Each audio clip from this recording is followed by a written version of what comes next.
3, 2, 1. Yo, what up, everybody? Welcome back to Mike's, your boy, Pedro, Steven, here. The other boy.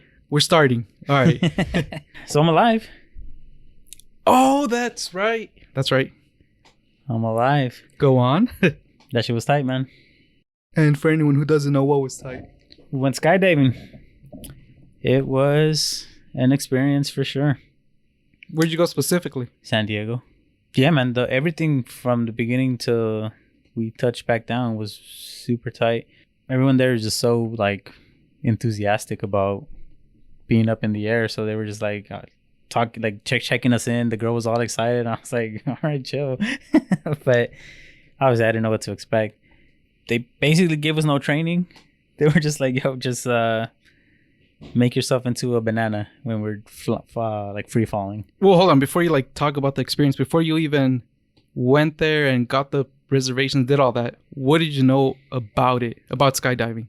Yeah, nothing much. I mean, I just knew there was like a certain amount of jumps that you have to make before you can jump solo and have your license, but I didn't really know, what it consisted of, how it started, and nothing like that. I just knew you show up, you got to pay, and then, you jump. To jump. Yeah. I know we've talked about it already, but so before you told me about it, this is what I knew about it. So I knew that you were strapped into someone your first time because you can't jump solo because right. Panic and anything else. I knew that I assumed that there was some kind of, I don't know, I guess training period right before you jump where I'm assuming they walk you through everything. And they probably have some checks here and there. And then the flight up, I assumed that you would be tied with whoever you were going to jump with right from the beginning. So again, I assume that you get on the plane, and as soon as you get on, whoever's your jump instructor, whoever you're going to jump with, you're tied to them from the beginning as soon as you get on. That's just me assuming. And then now for the actual jump, I've heard that right before you jump, the doors open and they say, all right, you ready? And you're tied with whoever you're going to jump with.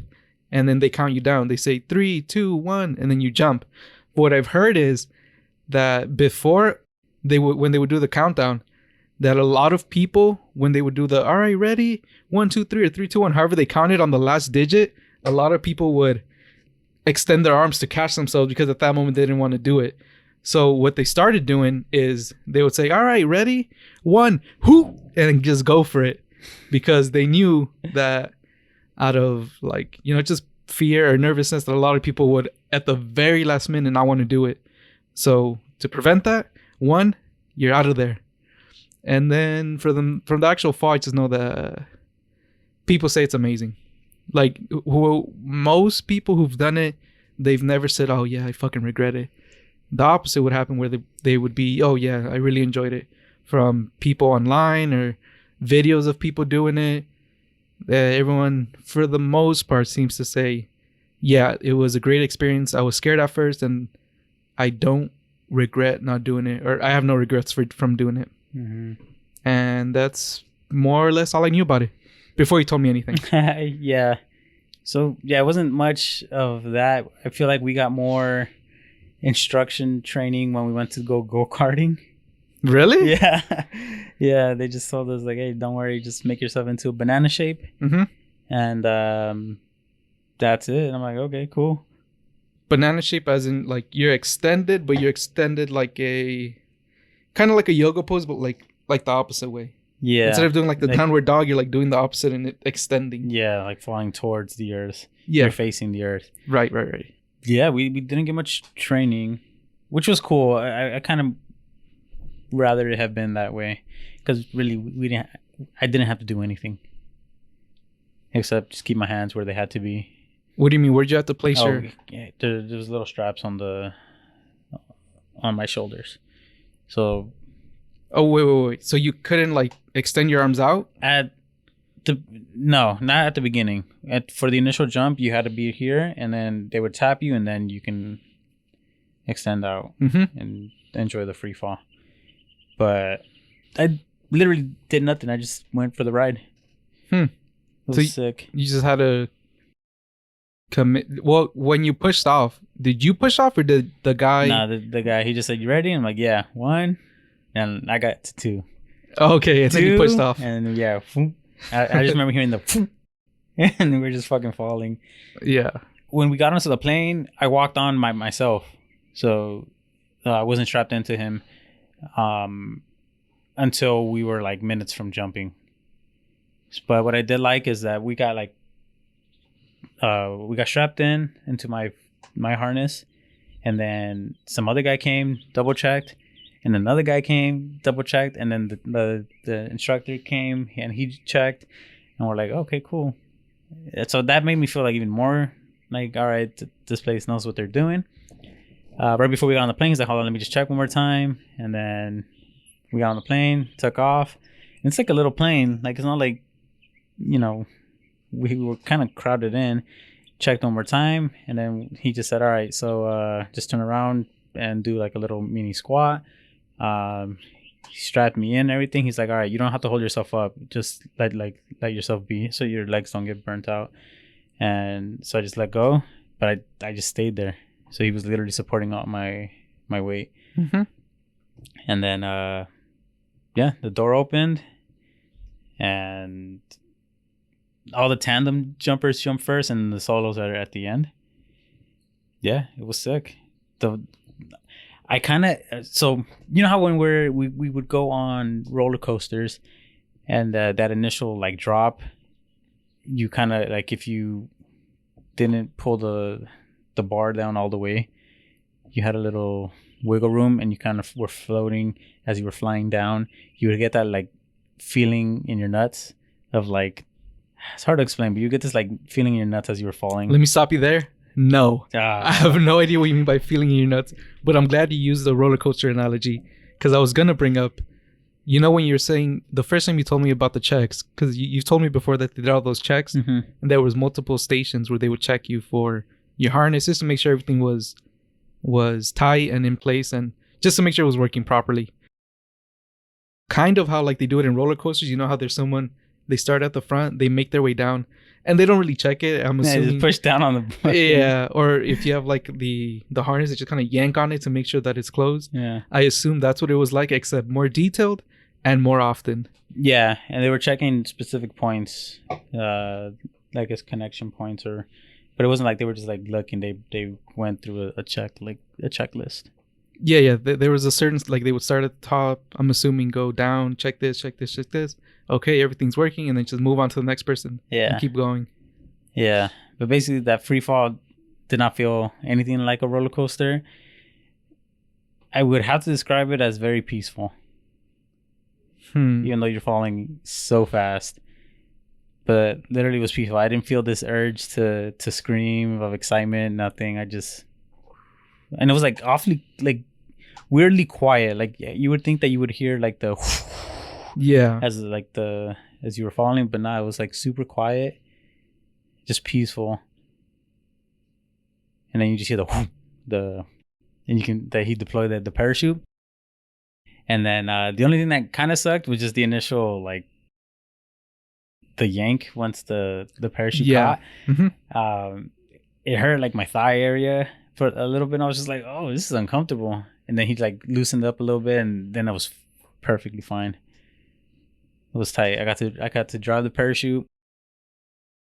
So, and then we did fucking, like, some quick-ass figure eights. That was sick. But, yeah, it was tight. It was very tight.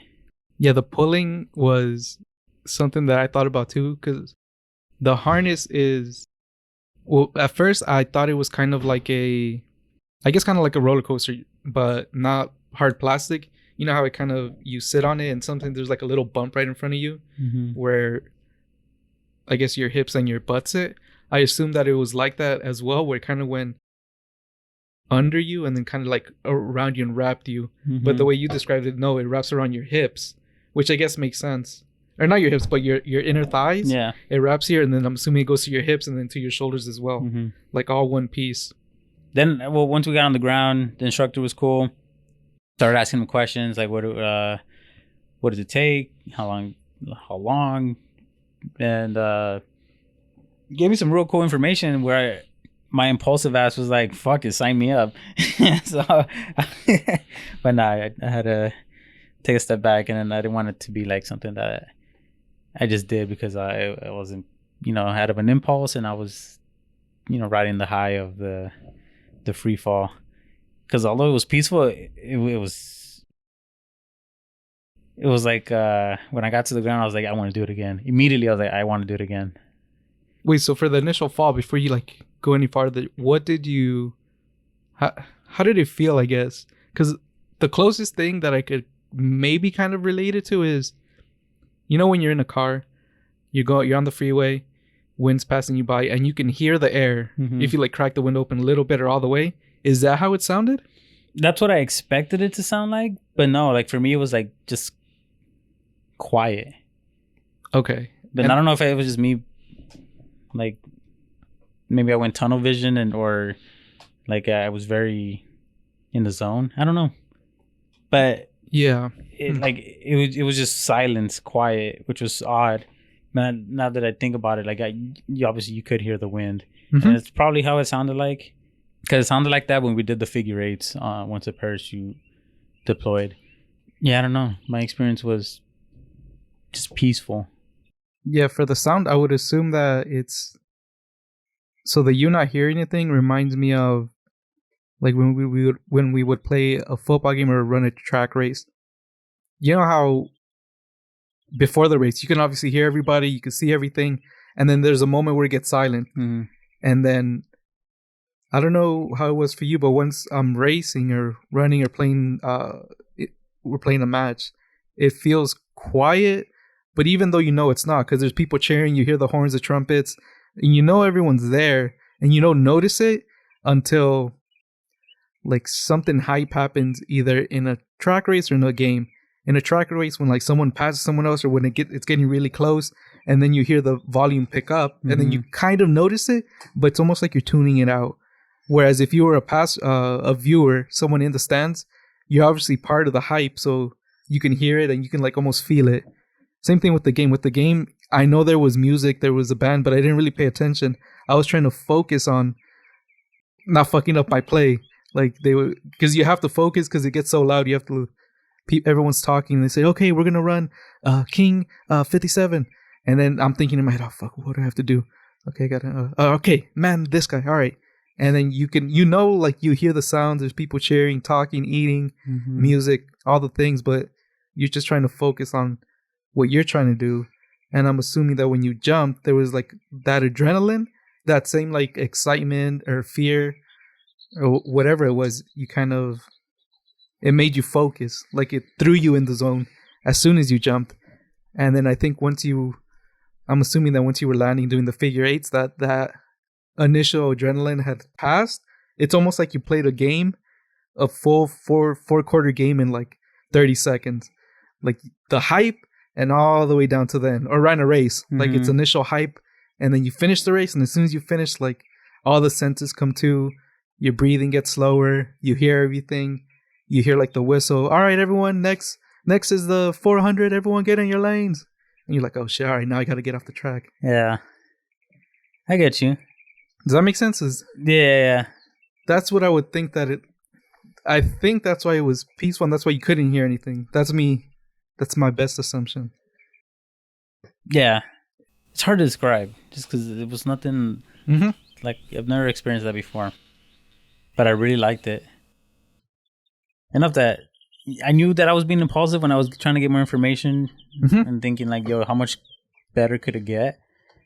But I have been looking into it, reading it, and like I think I want to try and get to the point where I can jump by myself. How many more jumps would you have to do in order for you to be able to jump by yourself? 25. And that one that you did, does it count or no? Okay. I have to do more research now.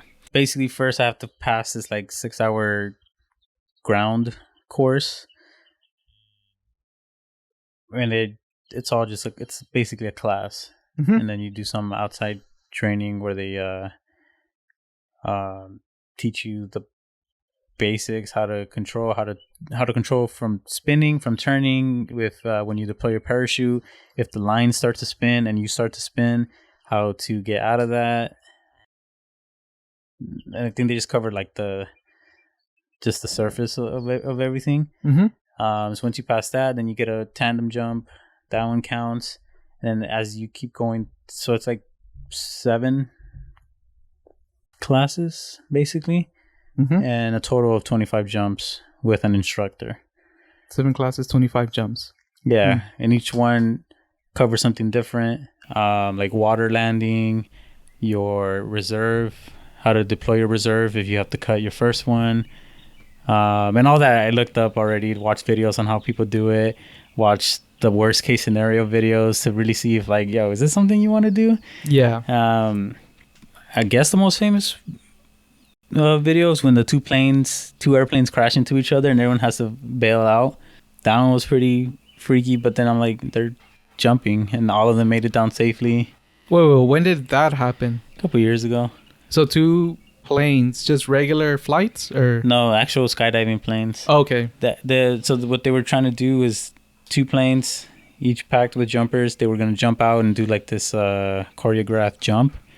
I don't know how it happened, but basically one plane was on top of the other, and they ended up colliding into each other, where the bottom plane got like snapped in half and went straight to the ground, and everyone got tossed out of that one because they were all preparing to jump. They were already kind of standing on the rails outside, so once the plane got hit, they all fucking got thrown or had a bail.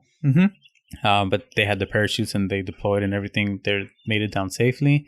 The pilot was able to also jump out as the plane was falling, and he used his emergency parachute. And the second plane was damaged, but the pilot was able to land it. Okay. So, and did the people jump from the second plane? Mm-hmm. So they jumped as well as well, I guess they were going to jump anyway. Yeah, the video was gnarly. And then I was watching videos of where people's parachutes just completely fail. Yeah. And so I was thinking, like, let me see if that scares me out of it. And it didn't, because when you're jumping solo, like, you've been trained you're prepared for, everything that can go wrong, basically. Mm-hmm. And all they do, they cut the first one and go to the reserve, and then they're fine. You go in there. Hi, ticket for one for Pedro. I'm here to do my first skydiving lesson. Okay, our plane's about to take off. I do the checks. We're up. I'm flying up. And then the guy I'm were you talking to the person that you were strapped to? Yeah, the dude was super cool. Yeah, I'm talking to whoever I'm strapped to. Hey man, how are you? Oh, good. Well, 50th jump of the day. You're going to be 51. Oh, cool. And then all of a sudden I hear like, whoo! Oh shit! What? Is this part of the ride? Am I getting pranked? And then what's the voice or the noise that the pilots usually make? Hi, we're experiencing some technical difficulties. It seems that we've crashed with another plane, and we're preparing for you guys to jump off. Have a nice day, and remember, when you fly Air Delta, you're gonna have an alpha experience. All right, goodbye.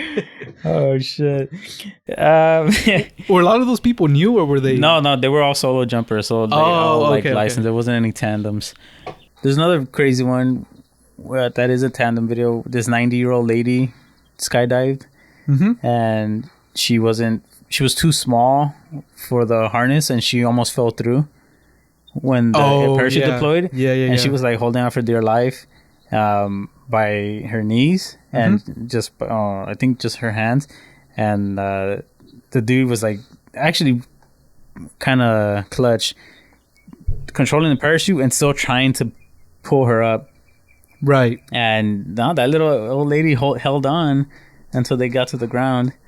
And she was like, "Oh, fuck it, you have to live." Yeah. she wasn't even like tripping.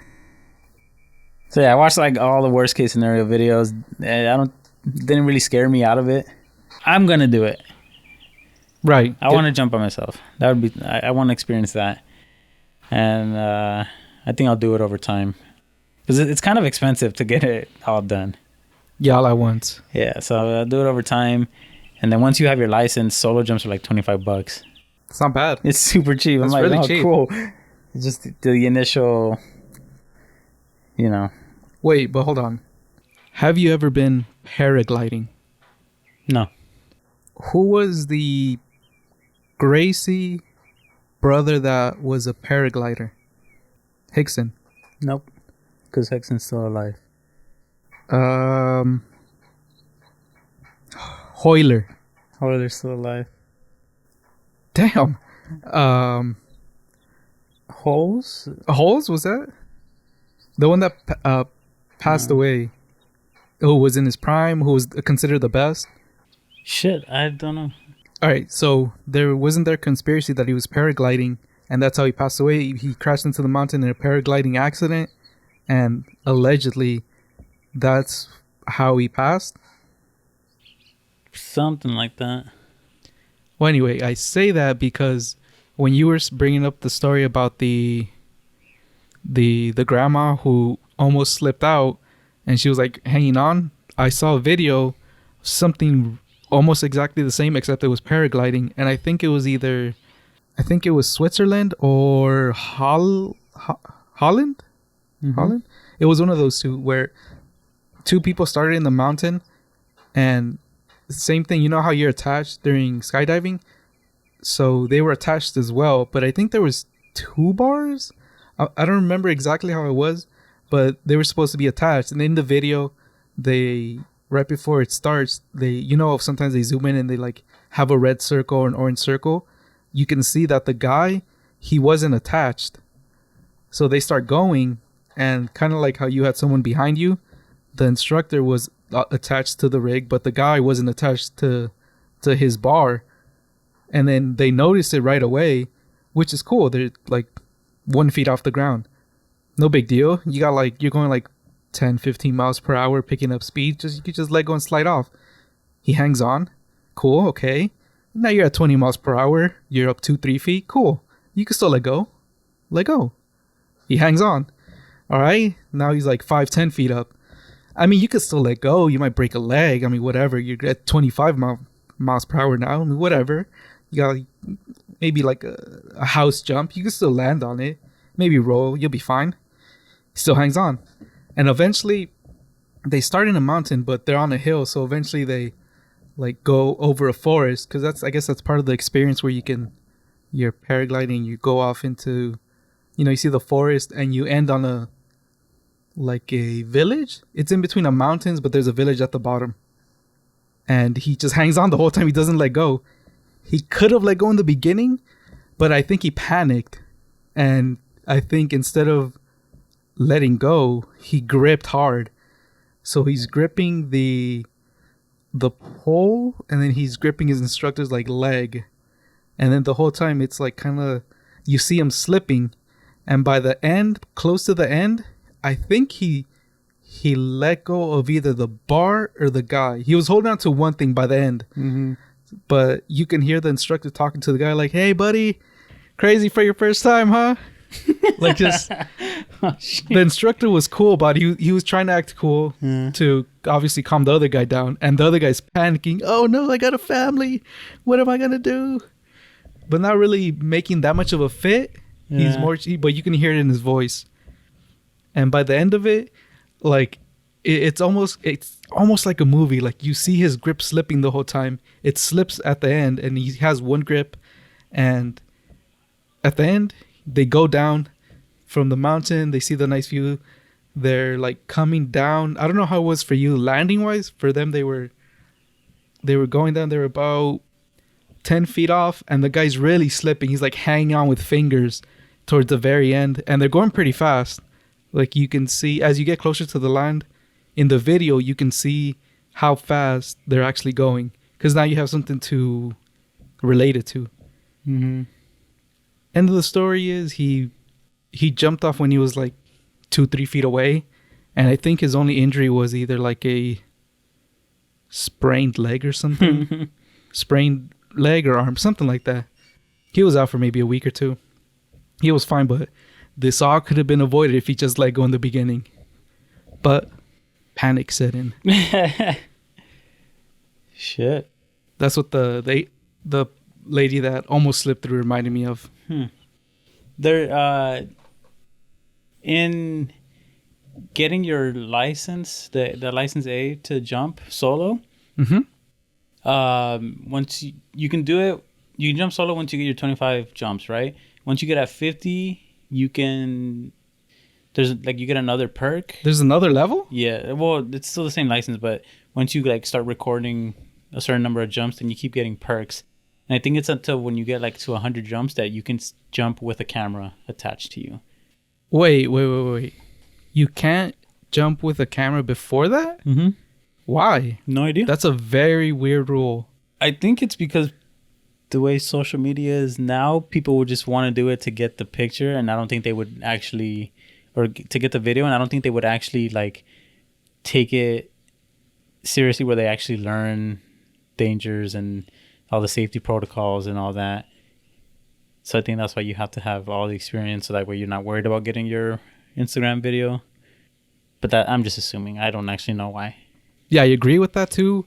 The only thing I could say to counter that is, which is kind of reaching, I guess, it's that you're skydiving, meaning that it's already a big risk as it is, where I would think that the jumping itself would deter all the people just looking for the clout in the clouds. Mm-hmm.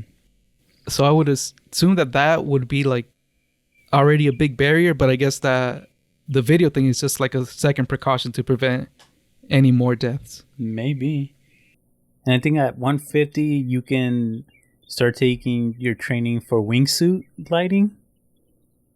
Oh, that sounds cool. That's sick. Where you jump and then your wingsuit. Yeah. Wingsuit, and then you deploy the parachute. And then I think at 200 is when you can start training to do tandems, where you're the one that's strapping people to you. 250? I think it's 200? I might have them all mixed up because I obviously read through the requirements once. So Yeah. But it's you do have to have a certain amount of jumps before you can record yourself. Have you seen any wingsuit videos? A couple. Have you seen the popular one where someone crashes, but you don't see them crash and they're really close to the mountain? Mm-hmm. That one was... Those are sick, but they're not jumping from a plane. They're jumping from the top of a mountain and gliding. Oh, yeah. And like barely... I think like at a time they're like 2-3 feet off the ground. Yeah. Most of the time, but the way they're just going down is like so fast. That looks crazy, but I wouldn't do that. Do you think that's... What would you think is more, I guess, scarier? Jumping off and parachuting or gliding like at high speed, like 2-3 feet? Let's say 5 feet. Let's say 5-10 feet off, like from the ground. Like kind of... And they were going in between rocks. Doing the gliding. But if you knew the route and you were prepared ahead of time, like rally car racing, where you have the driver and then you have your map guide or whatever, then maybe I would pick that. But definitely the gliding is... Wait, what's rally car racing? Rally car racing? I think I know what it is, but just kind of break it down a little bit more.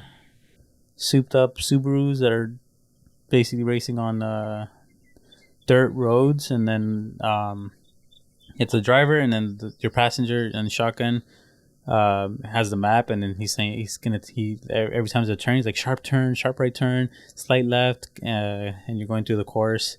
You're supposed to go as fast as you can. Mm-hmm. Okay, so you have a co-driver, yeah, but their responsibility is to kind of guide you. Mm-hmm. Perfect. Do you know of an actor called Jason Statham?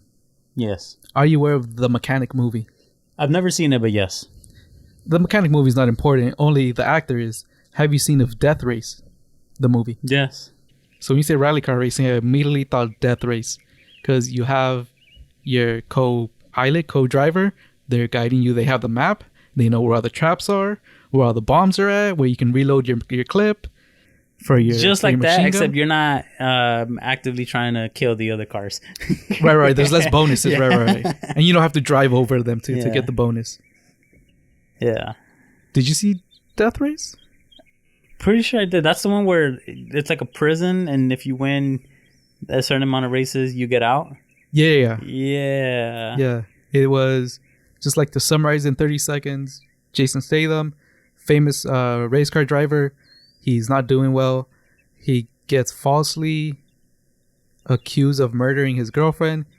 He goes to a prison where they have the death race. he starts hesitant to not compete. Then he's forced to compete. And then the whole movie is about the actual race. The race and him, known as Frank. No one knows who he is, but he has a mask. Who is Frank? And yeah, and the movie continues, and you see like the race and all that. All that happens. Did you know there's a second one? No. Did you know there's a third one?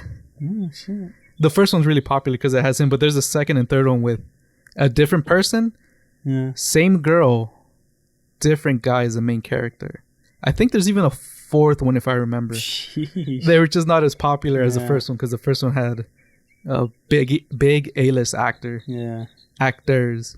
I'm assuming it was before he got big A-list. I think he had already done Transporter at that point, and he was kind of like dabbling in the car guy, being like the assassin guy. So he was kind of like doing those type roles. I think he was already big.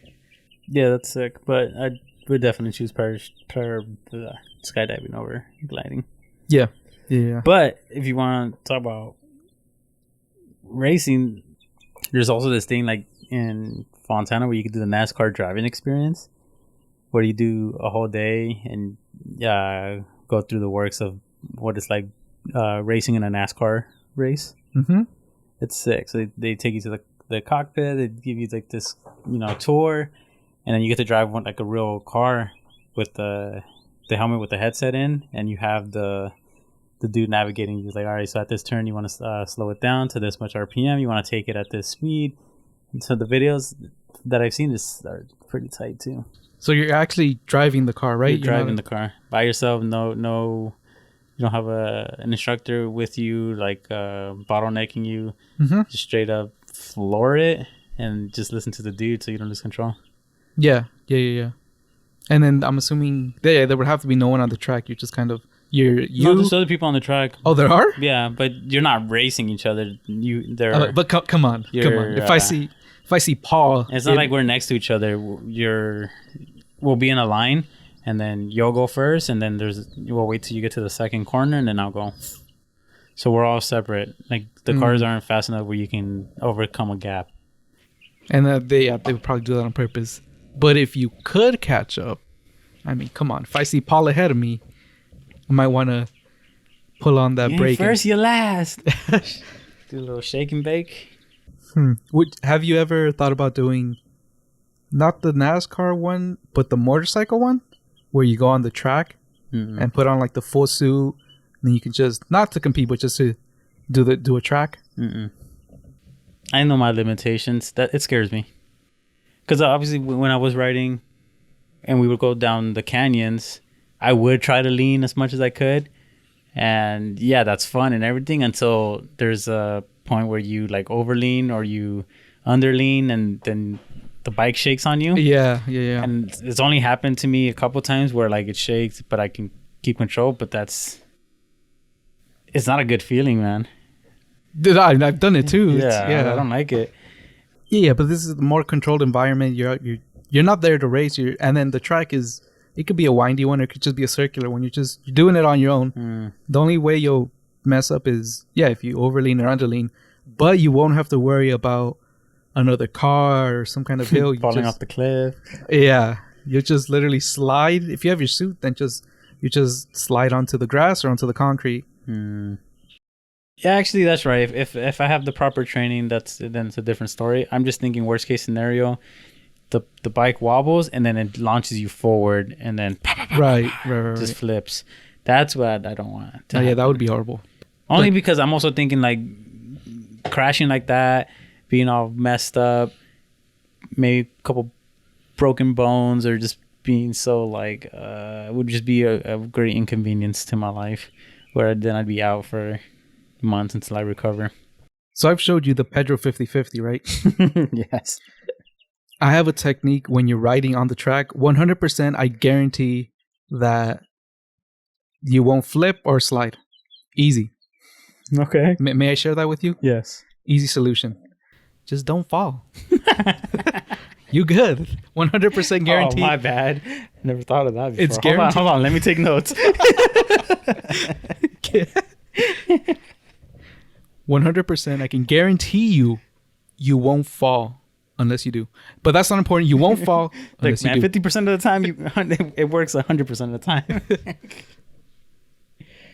All right. Do you know how many times I've fallen off? 0. You know why? Because I don't fall. If you don't fall, then you won't fall. Times have I fallen? No, I've never fallen. I have tripped getting off the bike once. Yeah, Where same. The bike tipped with me. I don't consider that a fall. I consider that a trip. That's different. I wasn't like riding. I just happened to just trip to the side. Yeah. And I was just like, oh, and then... Yeah. I've came close to that on like a red stop, but I don't consider that falling. I caught myself. It's kind of like you put your leg down, but then maybe you lean a little bit too much to one side and you're like, oh, catch yourself. Yeah, I have dropped the bike where it was a bigger bike where I stopped at a red light and it just tilted too much. Yeah. And I was like, oh no. And I had to just jump off it. And it was a heavy bike, so I couldn't get it off. Yeah. Somebody that was at the red light had to get out and help me put it back upright. Oh, damn. That was embarrassing. Yeah, that's what I wonder about the big, I don't know what the name of them are, but the big cruisers, the really big ones that have the big front... fairing? Is that what it's called? The front fairing? The glass? Yeah, it's a fairing. The big front fairing with like, they have a radio and sound system in the back and a big seat and all that continues. That thing like tips to one side. That thing's heavy to pick top up. heavy, that's why. Yeah. Yeah. There's technique. But obviously I was in a panic state because the light was red. I was like, oh no, it's about to turn green. I'm in the front, traffic. You're basically supposed to like do those like Smith machines where it's the bar and there's guides so you can like go up and down with it. It's not like a free range squat rack. Like the bar is attached to the machine and it's attached to rails that go up and down. And you're supposed to... So like when you squat on it, you're leaning into the bar, into the rail, and it just glides up. Yeah, it's supported by the rail. Yeah. Okay. So you're supposed to get into a squat position like that with your butt on the seat, and then squat into the bike, and it like counter balances the bike, and you put it upright. And that's with... And how are you positioned? Are you on the bike or is your back towards the bike? Back's towards the bike. Towards the bike, okay. Yeah. And you just walk it up. Okay. Yeah, when you were describing the machine, I was thinking of the CW, specifically Arrow Season 1. Have you ever seen Arrow? Mm-hmm. Remember when Oliver Queen first showed up and he was back to the city and he's doing a workout with the bar and... Oh, and he detaches and catches himself on the next one. It's so sick. I thought that's what you were talking about. I was like, wait, what do you mean? You're pushing the bike up? Yeah, no, not like that. Oh, what's the name of that? It's like the fish rail? I forgot. I know they do it in American Gladiator. Or American Warrior? Right. American Ninja Warrior. American Ninja Warrior. You know he came out on that? Who did? Steven, whatever his name is. He did it? Yeah. He did it. How far did he go? He finished it because it was like for a charity, and he was I think he was hosting or whatever, and he goes, you know what, I'm gonna do it because I guess every obstacle that each competitor completed, a certain amount would be donated to this foundation or whatever. Okay. And then at the end of the show, he was like, you know what, I'm gonna do it, and then the whole crowd gets hyped. He took off his shirt, he's all swole, and then he goes through it so easily. And there's a point where he does this thing from the show, and even everyone went like popped off. Yeah. I was like, damn. Have you ever tried doing that? No, I don't think I could even. I think I maybe able to do one if I'm giving myself some hype, maybe 2 or 3. But that thing looks super difficult. There's one at the Crunch in Reseda, but it's not detachable. It's just a bunch of bars at an angle going up this way. Yeah, I've seen those, but those you're not like using your weight to lift the bar up. You just kind of you're just plunging yourself. Yeah, so you can. But no, I haven't done it with the bar. I don't know why it freaks me out not being able to catch it. Yeah, when they have that event, a lot of people in Ninja Warrior, they lose in that event. Or I've noticed like anything with like heavy grip strength where you're supporting yourself. Like the swings. Yeah. They have to swing themselves, yeah. Those swings are maybe when they just have one bar and they're putting it into holes. Mm-hmm. Like anything with just heavy like grip strength, a lot of people fall during those. Yeah. Which makes sense because I guess people are really working out their biceps, their backs, their legs, but never really like their grip strength. I think I remember like, the first 3-4 seasons I saw of American Ninja Warrior, it was a lot of rock climbers that were just dominating. I would expect that. But yeah, I don't think I'd fare well. And there was one season where this one rock climber he like did all the challenges with ease. Like I remember it got to the point where the person that interviews him, she was just like, "Oh hey, you made it again, huh?" And he's like, "Yeah, it was a cool little workout out here." I was like, "Oh damn!" Like he wasn't like breathing hard. Remember his name? I don't remember. Imagine it's like Alex Honnold. He was on there. I would assume he would do it so easily. Didn't he just show up on the Joe Rogan again? Yeah. Because the first time it was for climbing El Capitan, right? Mm-hmm. I think he was promoting the movie, the free solo. But I thought that came out right before he went on the first time. Or did it happen after? I think he went on after he finished El Capitan. Then the second time he came on was when they finished the movie about him climbing El Capitan. Oh, okay. It was more of a documentary about him. Yeah. Okay. And then this time was just him promoting his podcast leading up to the Olympics. Wait. He's going to the Olympics? No. He's because climbing. This is the first time climbing is going to be featured as an Olympic sport. Right. So he went on to like talk about his podcast where he's interviewing the competitors, climbers, and how they think they're going to fare, their background, and how they got into climbing. And then they talked a little bit about how they are planning like the competition and stuff. And just about him, I'm assuming that just about him, about that, Olympics, training, life after. Mm-hmm. Okay. What's the Olympic sport where you're gliding the puck and cleaning the ice? You know what I'm talking about. I know there's a name for it. I just don't know what the name is. I don't know. I can't remember what it's called. I have no idea what's going on, but it's so interesting to watch. Like, I have no idea how it's scored, but like when it's on, especially like when we would go to bars, if it would be on, we'd just be.